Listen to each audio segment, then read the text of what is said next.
Among the celebrations planned for Veterans Day in Boston is an event that will pay tribute to African Americans in military service. Playing a lead role in the Salute to Black Veterans at the Museum of African American History is our guest. He served the state as a judge, assistant attorney general, and chair of the Mass Commission Against Discrimination. We'd like to welcome Charles Walker Jr. Thank you very much for being with us, Charles. Thank you, Mr. Levin. One other part of the intro here is that your father was one of the Tuskegee Airmen. He was.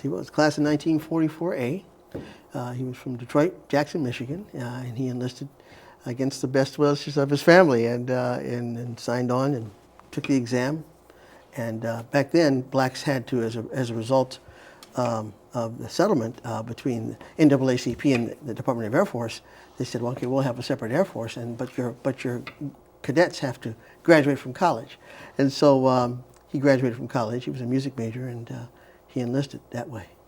Well, one of the things that's interesting in this whole history of blacks in the military in this country is that this isn't about a matter of fulfilling a service, but actually redefining what you're allowed to do. Very much so. As you know, the history of blacks is almost a contradiction. Just like the Civil War is like an incredible oxymoron. Blacks were slaves, and 3.1 million of them were slaves at the time they joined the 54th Regiment, and so it's just it's the anathema of slavery versus the call for freedom that clashed in such a magnificent and dramatic way, and that's why we're celebrating. Well, even if you go back to the War of Independence, we were in a situation where our leaders, our white leaders at least, didn't want to have blacks in the military, but they got to the point where they realized they couldn't win without them. That's exactly right. In fact, Governor Andrews, John Andrews, the governor of Massachusetts, and Frederick Douglass prevailed upon President Lincoln to say, if you're going to win this war, you're going to have to enlist the people who it's going to be most affected by, and that's former slaves or freed people, freed Negroes, African Americans, and so he did. After they won the battle, after the battle in Antietam in Maryland, Lincoln officially allowed the formation of the 54th Regiment in January 1st, 1863, after he signed the Declaration of Independence. Well, one of the parts of the story here is that regiment saw some pretty tough action. Saw a lot of action. They saw, I think it was 4, maybe 5 major battles, and but the one that they're most remembered for is the charge to Fort Wagner, en route to South Carolina. Now, Fort Wagner was a major armory of the Union, and of the Confederate Army, and they held it. They held hostage. They held it, and it had been subjected to other attacks, and they had won. And this time, the 54th charged them. They lost half of their battle, and Robert Gould Shaw, the white commanding officer of the 54th, also lost his life. But it really ignited America, and particularly all the Union, black and white, and the president showing the valor and the courage of these soldiers, even though they lost close to half of their regiment. There was 200. Let's see, there were 600 that charged, 247 died, and so that was a magnificent demonstration that the African American, it can be a fighting soldier, and will help us win this war. In the shorthand of classroom American history, we were taught that the Civil War was a war against slavery. But if we were back in the 1860s and you were an African American in Boston, it wasn't as clear as that. That's true. Well, it wasn't. The purpose of the war wasn't as clear, but clearly even Lincoln didn't think it was a war against slavery necessarily. Yeah, he was, in his letter to Horace Greeley, I believe it was, he stated that if I could keep slavery and keep the Union, I would. If I could get rid of slavery and keep the Union, I would. But the most important thing was keeping the Union, and so it created an ambiguity. He later really changed his stance and was very, very much against slavery, and it became more and more less ambiguous, less and less ambiguous. So given that mixed message from Washington, why would a young man want to join and fight this war?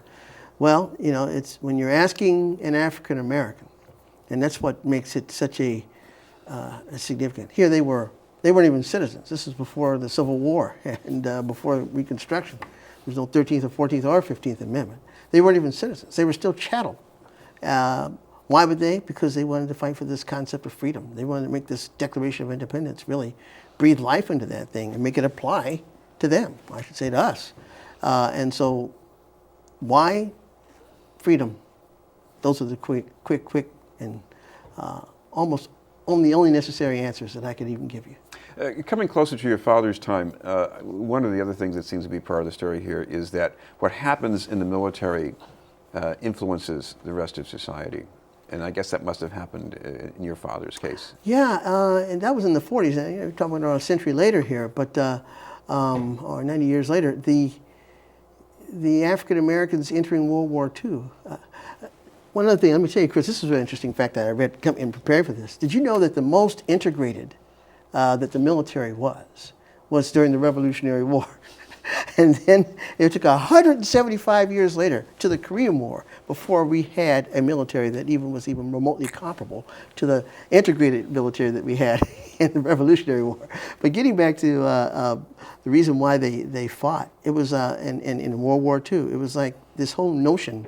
There was something called the double V, double victory. If we win World War II, if we beat the Germans back, the Japanese back, then we'll also have a victory at home. We'll be able to be considered equals, even though we hadn't been considered equals for 200 years.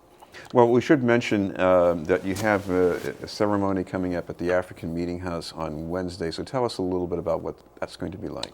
November 11th, Veterans Day. It's going to follow the state's commemoration and celebration of Veterans Day at the State House. Ours is going to happen between 2 and 3:30. The 54th Regiment is going to march to the African Meeting House, and we're going to have a program celebrating that. I also wanted to make because this kind of like came up during discussions with people, Veterans Day is different than Memorial Day. Memorial Day, we celebrate the people that gave their lives. Veterans Day is really for the people who have elected to give their lives if called upon. And so you're really appealing to the courage and celebrating the courage and the pride that they've had for this country. And so we're having that celebration. We're going to commemorate it. And actually, Governor Patrick created this particular moment for the 54th and designated them, I believe, as part of the Guard for the state. And imagine part of this is you get to see the group reenacting the regiment as they make their march. Exactly. They've marched in front of when they left Massachusetts May 28th, 1863, and then they returned in December of 1865. They marched both times in front of the State House, and this just commemorates and relives that famous march. And you can't imagine blacks, whites, government officials, everybody just cheering these 600 plus people marching in uniform, and it was just an extraordinarily exciting time.